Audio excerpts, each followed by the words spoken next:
POV, you're my cup of coffee. All right, coffee in tow. We're headed off for a mountain bike ride this morning. I'm gonna meet up with my wife and a friend after out at MDO, and we're gonna go for a walk. But for now, I'm headed out there before both of them because I want to get my ride in this week. Interesting, you know, I didn't really give myself a rest day this week. I'm not really sure if I feel okay with that or not, mainly just because the whole week has been really, really mellow.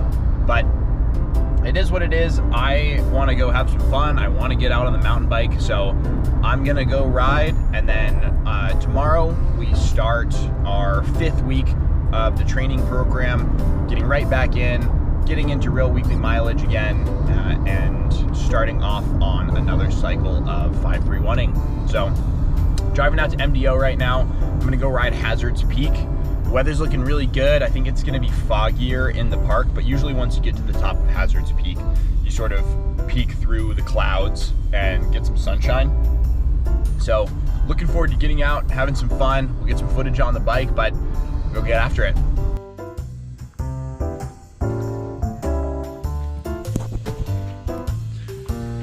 Epic weather, the steed is dialed in. Let's go for this ride.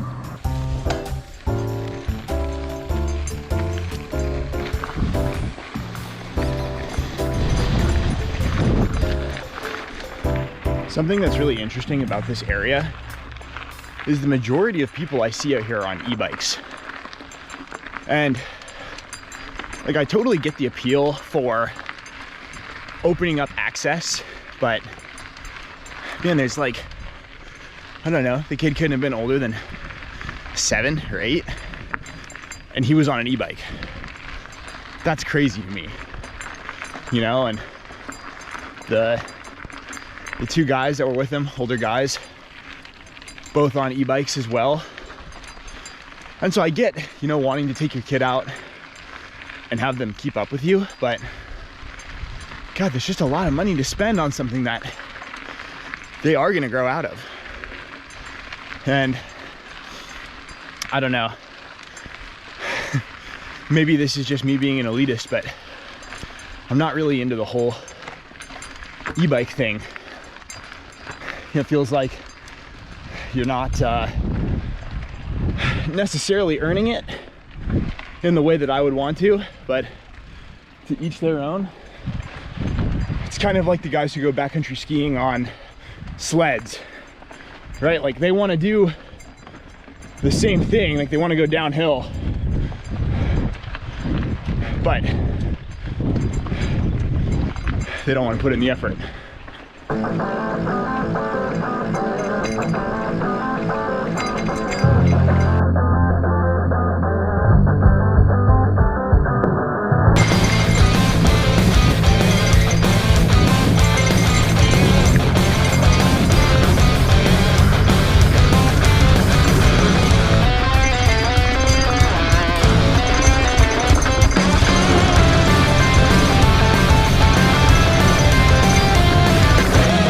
Yoo-hoo!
Okay, I know a big part of how that ride felt has to be how good the dirt was, but I felt like I was freaking ripping on the downhill section there.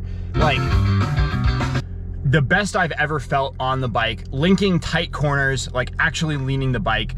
You know, in reality, I probably wasn't leaning the bike that far, but I was definitely leaning it far enough that every corner felt confident. Even like flatter corners, but definitely bermed corners, every single one that I was going through felt perfect. I was so stoked on that. So awesome ride today. I'm gonna go, I've got some friends and my wife, Elia, they're out here in the park right now.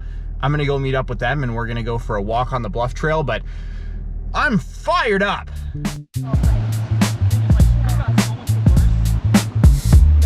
Say hi.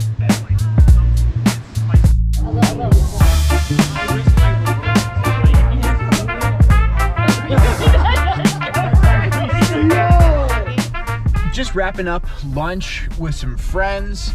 So we went out and we walked the Bluff Trail out at MDO, and then we went into Los Osos to go to Baywood. And Baywood is this super cute area, and over the last, I don't know, 5 years, the community's put a ton of work into this area to really, I mean, it's really nice out here. They've got a really good sandwich place, really, I mean, in my opinion, some of the best Thai food around. Good coffee, like they've got a little bit of everything. And so it's on our way back home from where we went and did the walk today. So we just decided, hey, let's go swing by, we'll grab some sandwiches. It's like a classic, you know, you're back in SLO County experience to go to High Street Deli. So we went there, hung out for about an hour or so, and now everyone is sort of dispersing, headed home. I really need to go shower. There's tons of poison oak out at MDO, and I was definitely in it, so gotta go get that off. I'm also gonna go eat some cookies that I made last night because I am craving something sweet. But super fun Sunday, like great activity, good social time, got to see friends. We're gonna go home and probably just chill for the rest of the day, lay low. It's probably just rats. No stories like that one down here. It was as big as a cow.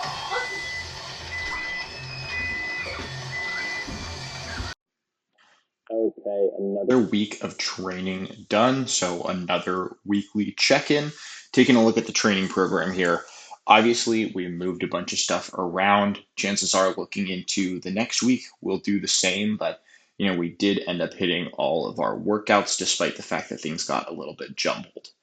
You know, being that it was a deload week, there's nothing crazy to talk about, but just want to check in on the weekly volume number, you know, in terms of total hours done. And that was 3.5 hours of work done this week. So that's a significant deload from the roughly 9 hours of work that I did last week.